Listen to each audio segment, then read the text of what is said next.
अन्नदाता,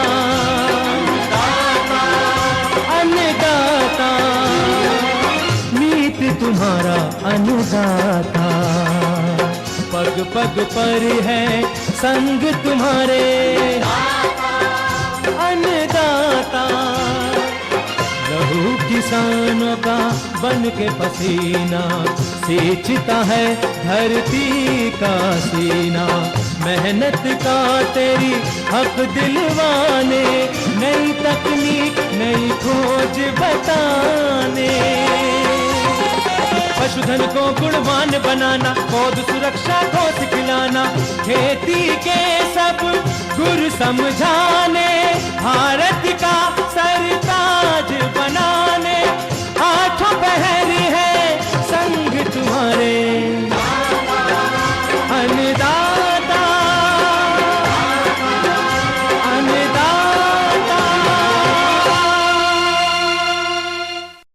नमस्कार, मैं हूं आपके साथ विभा उपाध्याय और आप सभी दर्शकों का अन्नदाता कार्यक्रम में स्वागत करती हूं। हमारे देश का किसान जन का पोषक है, वो श्रम का देवता है, अन्नदाता है। उसमें ही भारत की आत्मा निवास करती है और ऐसे ही किसानों की प्रगति के लिए हम खेती बाड़ी से जुड़ी हुई बहुत सी नई लाभकारी जानकारियां हर रोज सुबह लेकर आते हैं। तो चलिए कार्यक्रम शुरू करने से पहले देखते हैं क्या है आज के अन्नदाता में। सामूहिक खेती से बदलेगी किसानों की किस्मत।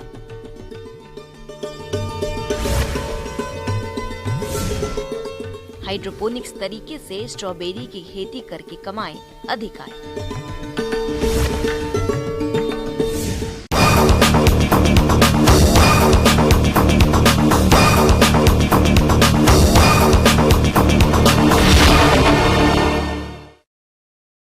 आमतौर पर खेतीबाड़ी में किसानों को कई तरह की समस्याओं का सामना करना पड़ता है, फिर चाहे वो खेती में लागत लगाने की बात हो या फिर अपने उत्पाद को बाजार में बेचने की। लेकिन अगर किसान उत्पाद समूह बना ले तो पूंजी तकनीक मदद के साथ साथ और भी कृषि कार्यों में किसानों को काफी मदद मिलेगी। इसलिए इन सभी लाभों को देखते हुए हिमाचल प्रदेश के चौपाल में डॉक्टर वाईसी परमार बागवानी एवं वानिकी विश्वविद्यालय नौनी सोलन के सहयोग से चौपाल का एक किसान उत्पादक संगठन काम कर रहा है, जिसके बारे में बता रहे हैं यहाँ के कुलपति डॉक्टर राजेश्वर चंदेल।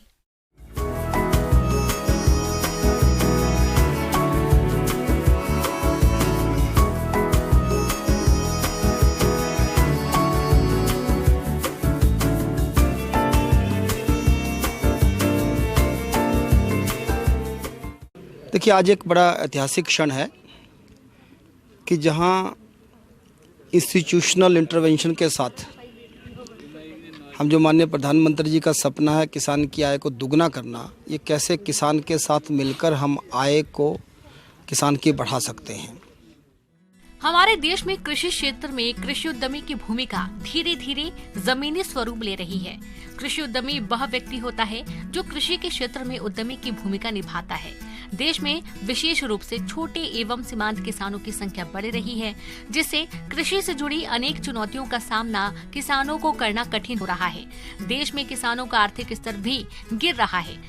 एक समृद्ध एवं संपोषणीय कृषि क्षेत्र का निर्माण करने के लिए भारत सरकार ने छोटे एवं सीमांत किसानों का संगठन निर्माण की पहल की है। इससे किसान संगठित होकर अपनी कंपनी बना सकते हैं। किसान गठित उत्पादन संगठन कंपनी के रूप में कार्य करेंगे और गठित कंपनी का संचालन भी किसान करेंगे। इतना ही नहीं, किसानों को इकट्ठा करने, कंपनी के रजिस्ट्रेशन एवं कंपनी का सुचारू रूप से संचालन एवं उत्पादन की मार्केटिंग के लिए नाबार्ड आवश्यक सहायता एवं ऋण भी प्रदान करता है। एक बड़ा ही इनोवेटिव ग्रुप चौपाल का, जो पिछले लगभग 4 सालों से प्रदेश के कृषि विभाग में जो प्राकृतिक खेती खुशहाल किसान योजना का स्टेट प्रोजेक्ट इम्प्लीमेंटिंग यूनिट है, उसके साथ संपर्क में था। धीरे धीरे वहाँ से इनकी हैंड होल्डिंग होते हुए 2021 में एक बड़ा वहाँ का समूह बनाकर इन्होंने फार्मर प्रोड्यूसर कंपनी चौपाल नेचुरल्स के नाम से प्रारंभ कर दी। उसके बाद कैसे वैल्यू एडिड प्रोडक्ट, क्योंकि जो आय बढ़ानी है उसके अलग अलग माध्यम होंगे। हमारा जो अच्छी क्वालिटी का प्रोड्यूस है वो कहाँ मार्केट में जाए, उसके बाद बी ग्रेड का क्या करना है, उसके बाद जो सी ग्रेड आता है उसका क्या क्या प्रोडक्ट हो सकते हैं। तो विश्वविद्यालय ने अपने फूड साइंस विभाग के साथ ये जिम्मा लिया और अभी पहली इस कड़ी में लगभग 37,000 लीटर एप्पल का जूस, जिसमें प्रिजर्वेटिव नहीं है, जिसमें शुगर नहीं है, यानी मैं कह सकता हूँ कि इसमें कोई भी एडिटिव नहीं है, उसको स्टैंडर्डाइज कर और उसकी जो कीपिंग क्वालिटी है वो 1 साल तक बरकरार रखने में विश्वविद्यालय के फूड साइंस विभाग ने, इनके वैज्ञानिकों ने मेहनत की और आज ये प्रोड्यूस देश भर की विभिन्न मंडियों में, जिसमें चेन्नई, बेंगलुरु, हैदराबाद, दिल्ली, मुंबई, चंडीगढ़ और धर्मपुर से शुरू होकर विभिन्न मंडियों में जाएगा। और इस तरह से इस वर्ष इस छोटे से सक्सेसफुल पायलट से विश्वविद्यालय के वैज्ञानिकों ने एस्टेब्लिश किया कि लगभग 3 गुना 25 रुपये 68 पैसे जो केमिकल खेती करने से, बागवानी करने से किसान को पर केजी एप्पल मिलता था प्रॉफिट, वो आज 74 रुपये 48 पैसे हो गया है। यानी लगभग 3 गुना आमदन बढ़ी है ये प्राकृतिक खेती के माध्यम से और वैल्यू एडेड प्रोडक्ट के माध्यम से इन्होंने एस्टेब्लिश किया है। सामूहिक खेती करने के फायदे। एकल कृषि की तुलना में सामूहिक खेती अधिक कुशल होती है। सामूहिक खेती से कृषि क्षेत्र में निवेश, उत्पादन एवं आय में बढ़ोतरी होती है। सामूहिक खेती से निर्यातों को बढ़ावा मिलता है। सामूहिक खेती करने से कृषि में जोखिम कम कर सकते हैं। सामूहिक खेती करने से बाजार, प्रसंस्करण, स्टोरेज आदि की सुविधा आसानी से मिल जाती है। सामूहिक खेती करने से पूरे समूह का विकास तेजी से होता है। सामूहिक खेती को बढ़ावा देने का मुख्य उद्देश्य है किसानों को स्वावलंबी बनाना, किसानों को आत्मनिर्भर बनाना, किसानों को शिक्षित करना, जिससे कि वे कृषि आधुनिक तकनीकियों को आसानी से अपना सके। मैं विश्वविद्यालय की तरफ से इस फार्मर प्रोड्यूसर कंपनी, ये देश नहीं दुनिया भर की ऐसी पहली कंपनी प्राकृतिक खेती के आधार पर बनी है और जो एंड टू एंड इन्होंने एक सक्सेसफुल पायलट खड़ा किया है, मैं इनको बधाई देता हूँ, शुभकामनाएं देता हूँ। किसान भाइयों, डॉक्टर वाईसी परमार बागवानी एवं वानिकी विश्वविद्यालय नौनी सोलन के सहयोग से इस किसान उत्पादक संगठन ने सेब के पेय पदार्थ बना रहे हैं। तो इस बारे में इस संगठन के चेयरमैन विनोद मेहता का क्या कहना है, आइए जानते हैं खुद उन्हीं से।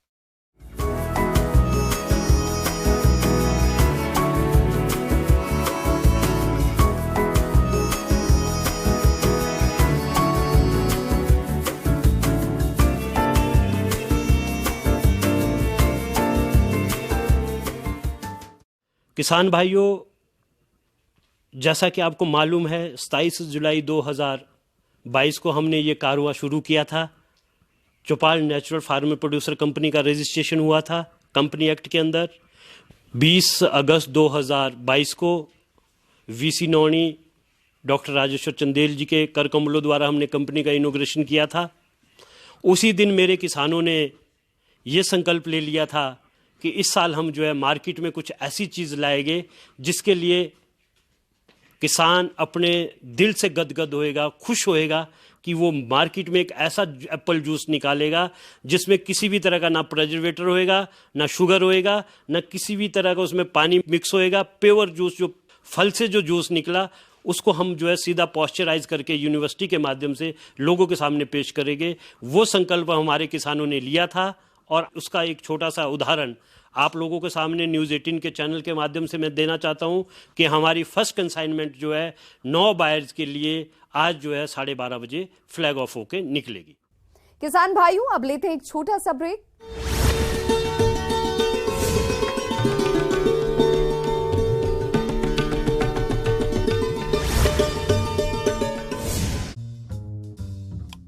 जो है मुंबई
ब्रेक के बाद आप सभी दर्शकों का अन्नदाता में स्वागत है।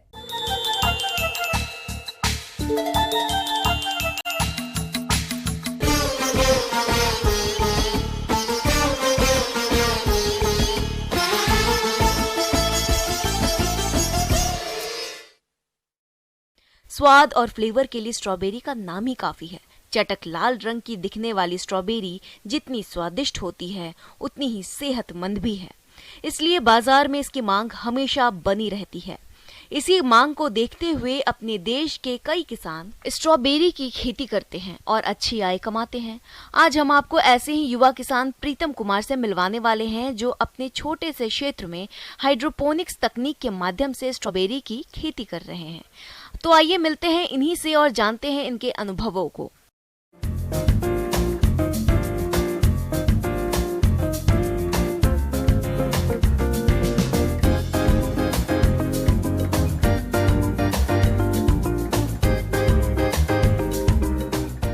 बेसिक पहले मशरूम का काम करता हूँ और मशरूम का मार्केटिंग करने के ही दरमियान मुझे जो है कि मेरे बहुत सारे जो लोग थे, जो होलसेलर या डिस्ट्रीब्यूटर जो भी बोलते हैं मार्केट में लोगों को, उनके तरफ से मुझे ये बार बार क्वेरीज आ रहा था कि जब आप हमें मशरूम दे रहे हैं तो आप हमें जो है कि स्ट्रॉबेरी भी दीजिए।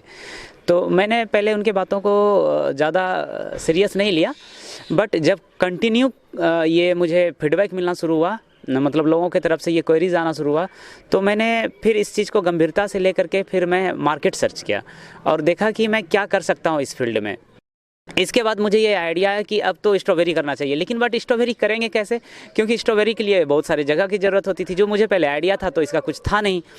तब फिर मैंने बहुत जगह सर्च वगैरह किया कि कहाँ से क्या करना चाहिए, नहीं करना चाहिए। तो मुझे ये आइडिया आया कि नहीं, एक ऐसी भी टेक्नोलॉजी है जहाँ पे कि कम से कम जगह में, जो आप ये हमारा देख रही है मुश्किल से 800 स्क्वायर फीट में है, और इतने कम से कम जगह में भी अच्छे से मतलब अधिक से अधिक पौधों को लगाया जा सकता है। स्ट्रॉबेरी की खेती ये किसान प्रयोग के तौर पर बिना मिट्टी के कर रहे हैं, लेकिन यह तकनीक कई किसानों ने अपनाया है, जिनको खुले खेत की तुलना में 3 से 4 गुना तक उपज मिला है। यानी यह तकनीक सफल है और इस तकनीक को हाइड्रोपोनिक्स नाम दिया गया है। तो उस टेक्नोलॉजी के बारे में मुझे जानकारी मिला कि उसको हम लोग बोलते हैं हाइड्रोपोनिक्स टेक्नोलॉजी, जिसमें कि एनएफटी सिस्टम होता है, डीएफटी सिस्टम होता है और ग्रो बैग होता है। तो मुझे लगा कि नहीं, मुझे ग्रो बैग से ही करना चाहिए। तो आप जो ये देख रहे हैं ये ग्रो बैग सिस्टम बोलते हैं इसको। हालांकि सारा का सारा सिस्टम वैसे ही है। ये जो आप पाइप वगैरह देख रहे हैं ये वाटर सिस्टम ही है, हाइड्रोपोनिक्स इसलिए बोलते हैं इसको। और तब से मैंने इसको शुरुआत किया। वैरायटी नेम सर 3-4 वैरायटियाँ हैं, जैसे कि आपका विंटर डाउन हो गया, कामा रोजा हो गया, नावेला हो गया, ये चार्ली हो गया। ये 4 वैरायटियाँ हैं जो कि मैं अभी इसमें से आप देख पा रहे हैं। एक पौधे पे सर सब कुछ करके ट्रांसपोर्टेशन वगैरह लगा के 12 से 15 रुपया के आसपास कॉस्ट आता है सर। और जैसे जैसे आगे आएगा समझ में आएगा कि हाँ ये मेरे लिए बेटर है और अच्छा फीडबैक रहा तो मैं दूसरी जगह भी इसे बड़े स्तर पे करूँगा। फिर 800 वर्ग फीट एरिया पर बांस द्वारा नेट हाउस बनाया है, जिस पर खर्च बहुत कम आता है। हाइड्रोपोनिक्स तकनीक में इन्होंने प्लास्टिक पाइप की जगह पर लागत कम करने के लिए तकनीक में थोड़ा बदलाव किया है, जैसे कि आप देख रहे हैं। तो आप जो ये टेक्नोलॉजी देख रहे हैं इसमें एक 800 स्क्वायर फीट में मैं टोटल का टोटल 3000 प्लांट ले पा रहा हूँ, क्योंकि 3000 अगर मुझे ज़मीन में लगाना होता तो काफ़ी बड़े ज़मीन की ज़रूरत होती। बट मैं आपको इस 800 स्क्वायर फीट में आप जगह देख ही रहे हैं, थोड़ा सा आप विजुअल देख सकते हैं, इतना में ही है जो कि अभी तक मैंने 3000 पौधे लगा रखा हूँ। इसको मिट्टी से कोई संपर्क नहीं होता है। तो ये जो काम होता है कम्प्लीटली आपका जो है कोकोपीट जिसको बोलते हैं, नारियल का जो बुरादा होता है उस पे काम होता है। ये जो आप देख रहे हैं इसको हम ग्रो बैग बोलते हैं। ग्रो बैग में पहले कोकोपीट को फुला करके ड्रेंचिंग कर करके, दैट मीन्स कि उसके अंदर में जो नमक का मात्रा रहता है उससे पहले ख़त्म कर देते हैं। फिर उसके बाद इसमें सुखा करके फिल कर दिया जाता है। अब फिल करने के बाद जो ये आप पौधा देख रहे हैं ये हम लोग बाहर से मंगाते हैं। बाहर से मंगा करके कुछ दिन के बाद इस पर दवाई वगैरह थोड़ा जो कीटनाशक फंगीसाइड होता है स्प्रे कर करके फिर उसको छोटे से नेट पॉट से निकाल करके फिर इस ग्रो बैग में डाल दिया जाता है। ये हमारा लगाने का तरीका होता है।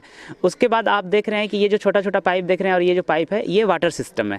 जब गाछ लग जाता है तो उस समय तो हमारा कोकोपीट भींगा हुआ रहता है, इसलिए तुरंत इसको न्यूट्रिशंस की ज़रूरत नहीं होती है। लेकिन 3 से 4 दिन के बाद फिर इसे न्यूट्रिशंस दिया जाता है, जो कि ये एक पानी का टंकी है, उसमें मोटर लगा हुआ है, वहाँ पर ही सारा न्यूट्रिशंस बना के दे दिया जाता है। वहाँ पर से जैसे ही मोटर ऑन होता है ये पाइप के माध्यम से आप जो देख रहे हैं ये 4 वे लगा हुआ, ये 2 बैग में एक ही साथ जाता है और ये कम से कम किसी भी तरह से चलेगा तो मिड अप्रैल तो ज़रूर जाएगा, क्योंकि बाहर का टेम्परेचर से भी यहाँ का अंदर टेम्परेचर में अंतर आ जाता है, तो हम लॉन्ग टाइम तक इसको यहाँ पे ले सकते हैं। ये बेनिफिट है सर यहाँ पे। ये जो फलन शुरू हुआ है तो ये अभी अप्रैल तक ऐसे ही फल आते रहेंगे, टूटते रहेंगे, फल आते रहेंगे और टूटते रहेंगे। अगर इतने एरिया से उपज और आय की बात की जाए तो 3000 पौधे इन्होंने लगाया है और एक पौधा नेट हाउस में कम से कम 2 से 3 किलोग्राम तक उपज दे सकता है, क्योंकि खुले खेत में एक पौधे से 600 से 800 ग्राम उपज मिलता है। अगर इनको एक पौधे से उपज 2 किलोग्राम भी मान कर चले तो इन्हें कुल उपज 60 क्विंटल तक मिल सकती है और औसतन 200 रुपए प्रति किलोग्राम के औसत बाजार भाव से इनको कुल 12 लाख रुपए तक मिल सकता है, जो कि लागत के हिसाब से बहुत ही अच्छी आय है। तो ये आराम से कोई भी परिवार जिनका कि घर है 1000 स्क्वायर फीट का, वो अपने छत पे भी इसको कर सकता है। चाहे वो अपने एरिया हो, कहीं दूर में भी लगाना हो, कमर्शियल प्रोडक्शन करना चाह रहा हो या घर पे ही करना चाह रहा हो, छोटा से शुरुआत करना चाह रहा हो, तो वो दोनों में से कोई भी इन्फॉर्मेशन ले सकता है। हम उनको दोनों में सपोर्ट करेंगे, मार्केटिंग में भी सपोर्ट करेंगे, प्लस यूनिट लगाने में भी सपोर्ट करेंगे। आगे और भी हैं खेती बाड़ी से जुड़ी हुई बहुत सी रोचक जानकारियां। यहां रुकेंगे एक छोटे से ब्रेक के लिए।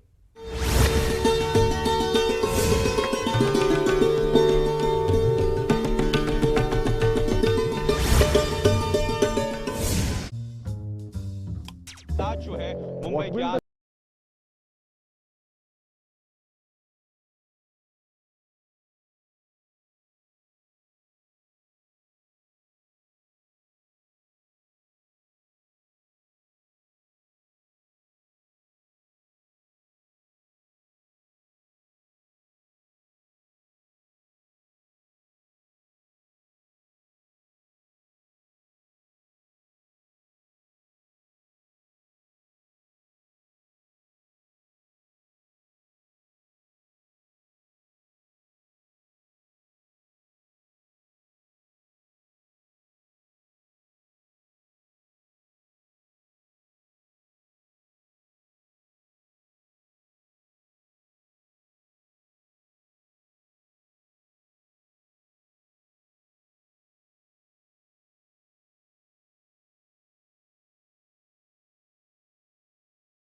ब्रेक के बाद एक बार फिर से आप सभी दर्शकों का अन्नदाता कार्यक्रम में स्वागत है।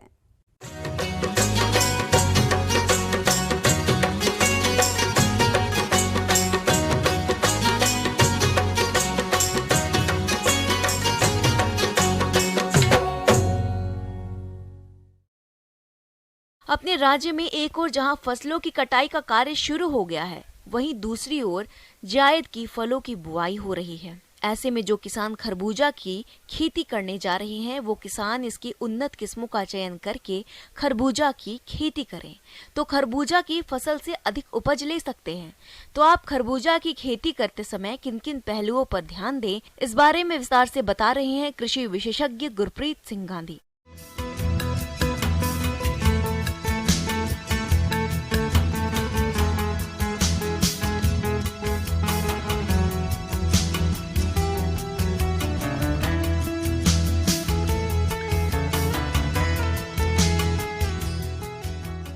किसान भाई वर्तमान समय में जो है एक प्रमुख फसल जो है ग्रीष्मकालीन खरबूजे की खेती।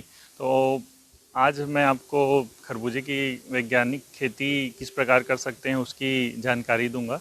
अब हम बात कर लेते हैं इसकी किस्मों की कि इसके जो खरबूजे की फसल है उसमें कौन कौन सी किस्मों का चयन जो है कृषकों को करना चाहिए।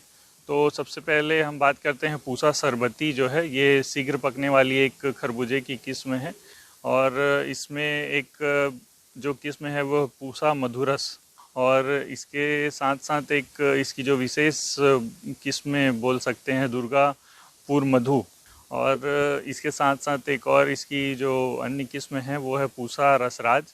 इसका फल जो है चिकना होता है, धारीदार रहित होता है, इसमें मतलब धारी नहीं रहती है, और गुदा जो है इसका मीठा होता है, और इसकी उपज लगभग 200 से 250 क्विंटल प्रति हेक्टेयर तक हम ले सकते हैं। इसमें बात करेंगे भूमि के चयन की, तो खरबूजे की खेती जो है उचित जल निकास वाली जो भूमि रहती है, जिसका पीएच मान लगभग 6 से 7 तक होना चाहिए, और अधिकतर जो है ये नदियों के कछार में इसकी खेती की जाती है। और एक चीज़ का हमको विशेष ध्यान रखना होता है कि इसमें जल भराव वाली स्थिति जो है नहीं बननी चाहिए। खेती करने के लिए खेत की गहरी जुताई के बाद 2 बार कल्टीवेटर और आवश्यकता अनुसार रोटावेटर तथा पाटा चलाकर खेत तैयार करें। अगर खरबूज की फसल में पोषण प्रबंधन की बात की जाए तो इसमें जो है विशेष ध्यान देने की आवश्यकता होती है। तो इसके लिए हम सबसे पहले जो है 25 से 30 टन अच्छी पकी हुई गोबर की खाद के लिए सहायक होता है। और हम बात करें अगर रासायनिक खाद की, तो नाइट्रोजन, फास्फोरस, पोटास की इसमें मात्रा जो है 80, 60 और 60, मतलब 80 किलो नाइट्रोजन और फास्फोरस 50 किलो और पोटास जो है 50 किलो की मात्रा इसमें देनी चाहिए। तो बेसल डोज में आप इसको नाइट्रोजन 25 से 30 किलो और फास्फोरस और पोटास की पूरी मात्रा जो है आप बेसल डोज के रूप में डाल सकते हैं, और बाकी जो नाइट्रोजन की मात्रा बचती है तो उसको आप 2 भागों में बांटकर आप उसको भी दे सकते हैं। इसके बाद हम किसान भाइयों बात कर लेते हैं खरबूजे की बुआई के पूर्व जो है हमको क्या क्या सावधानी रखनी चाहिए या क्या क्या क्रियाएं करनी चाहिए। तो खरबूजे को जो है दिसंबर से मार्च तक बोया जा सकता है, और बीज दर जो है इसके लिए 4 किलोग्राम बीज की आवश्यकता पड़ती है प्रति हेक्टेयर की दर से। तो इसके लिए सबसे महत्वपूर्ण है बीजोपचार। तो खरबूजे की फसल के जब हम बीज बोते हैं इसके लिए, तो बीजों को थायरम से जो है 2 ग्राम प्रति किलोग्राम बीज की दर से हमको अच्छी तरीके से बीज उपचार कर लेना चाहिए, जिससे फफूंद जनित होने वाले रोगों से इसका बचाव किया जा सकता है। तो बीज को 24 से 36 घंटे तक पानी में भिगोकर मतलब रखने के बाद जो है बुआई अगर हम करेंगे तो इससे बीजों का अंकुरण अच्छा होता है और फसल जो है 7 से 10 दिन पहले आ जाती है। इसके बाद हम बात कर लेते हैं किसान भाइयों बीज को मतलब बोने की विधि की। खेत में लगभग 50 सेंटीमीटर चौड़ी और 30 से 40 सेंटीमीटर गहरी नालियां बना लें। एक नाली से दूसरी नाली की दूरी फसल की बेल की बढ़वार के अनुसार 1.5 मीटर रखें। बुआई से पहले नालियों में पानी लगा दें। जब नाली में नमी की मात्रा बीज बुआई के लिए उपयुक्त हो जाए तो बुआई के स्थान पर मिट्टी भुरभुरी करके 0.50 से 1.0 मीटर की दूरी पर बीज बोएं। थाला बनाकर महीन मृदा या गोबर की खाद से उसको ढक देते हैं और अंकुरण के बाद 2 पौधे छोड़ के शेष को उखाड़ लेते हैं। फसल से समय समय पर खरपतवार निकालना बहुत जरूरी हो जाता है। अगर खरपतवार नहीं निकालेंगे तो पौधों में कीट लगने का डर रहता है और खरपतवार पौधों को बढ़ने भी नहीं देते हैं। जरूरत पड़ने पर फसल में 3 से 4 बार हल्की निराई गुड़ाई करें। निराई गुड़ाई के समय इस बात का ध्यान रखें कि पौधों की जड़ों और बेल को कोई नुकसान ना पहुंचे।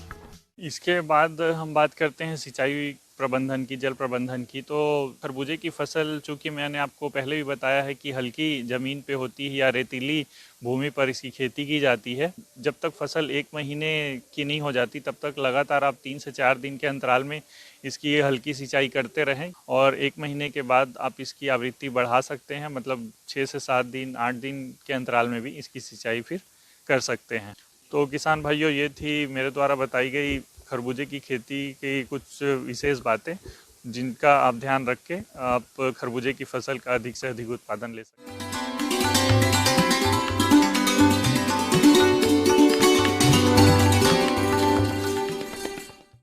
आइए जानते हैं अन्नदाता निःशुल्क फोन के माध्यम से पूछे गए समस्याओं का समाधान। अन्नदाता निःशुल्क फोन संपर्क सेवा के माध्यम से पूछे गए प्रश्नों में से आज हमने जिस प्रश्न को कार्यक्रम में शामिल किया है उसे पूछा है ग्राम गौराऊ, जिला नागौर के कृषक भूराराम चौधरी ने। ये गायों की देसी नस्लों के बारे में जानकारी चाहते हैं। तो भूराराम चौधरी जी आपकी जानकारी के लिए प्रस्तुत है कार्यक्रम का ये अंश।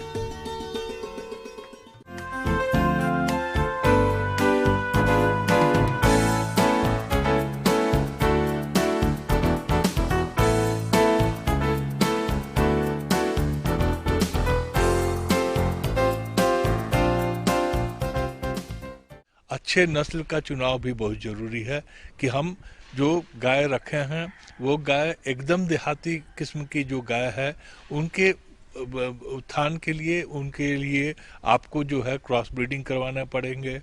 उसके लिए आपको फ्रीजियन नस्ल की गाय, जर्सी नस्ल की गाय, उसका क्रॉस रखना पड़ेगा। उसका दूध का मात्रा आपको 10 से 12 लीटर। आप देसी नस्ल की गाय का ही पालन चाहते हैं तो अपने देश में कई ऐसी नस्लें हैं जिनकी दूध की मात्रा अधिक है। इनसे दूध की अच्छी क्वालिटी तो मिलती ही है और इनके गोबर की खाद मिट्टी के लिए काफी फायदे वाली होती है। देसी गायों की देख रेख पर बहुत अधिक ध्यान देने की जरूरत नहीं पड़ती, जबकि विदेशी गायों की विशेष देख रेख करनी पड़ती है। देसी गायों में बीमारियों से लड़ने की क्षमता अधिक रहती है, लेकिन विदेशी गायों को बीमारियां अधिक परेशान करती हैं।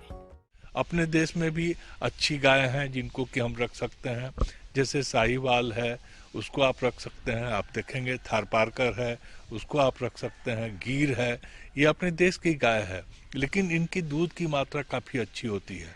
आपके द्वार पे आके 8 किलो 6 किलो दूध आसानी से आपको इनसे मिल सकता है। तो आप अगर देहात के अपने गाय को थोड़ा सा रिप्लेस करेंगे, क्रॉस ब्रीडिंग की सुविधा हर जगह उपलब्ध है, कृत्रिम गर्भाधान की सुविधा उपलब्ध है, उसको इस्तेमाल करें और अपने गाय से ज़्यादा दूध लेना है ये ध्यान रखें। और ज़्यादा दूध लेने के लिए हमको ज़रूरी है कि हम उनके आहार पर जो उनका है उसको खास करके ध्यान रखें। अगर इन चीज़ों की बात आप ध्यान रखेंगे तो निश्चित रूप से आपको अच्छे दूध मिलेगा, अच्छा आपको दूध का उत्पादन होगा। धन्यवाद।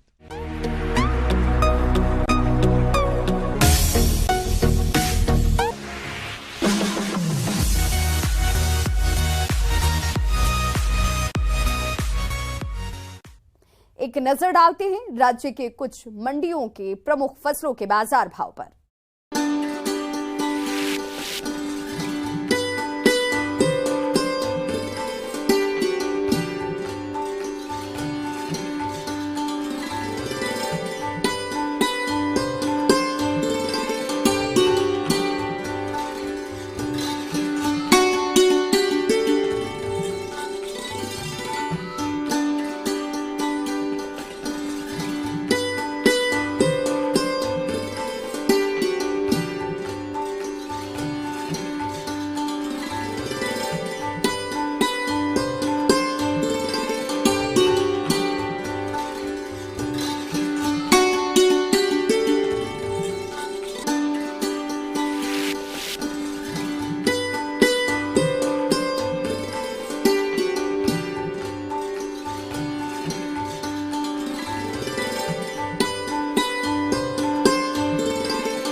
किसान भाइयों, कृषि संबंधित समस्या और सुझावों के लिए आप हमें इस पते पर संपर्क कर सकते हैं।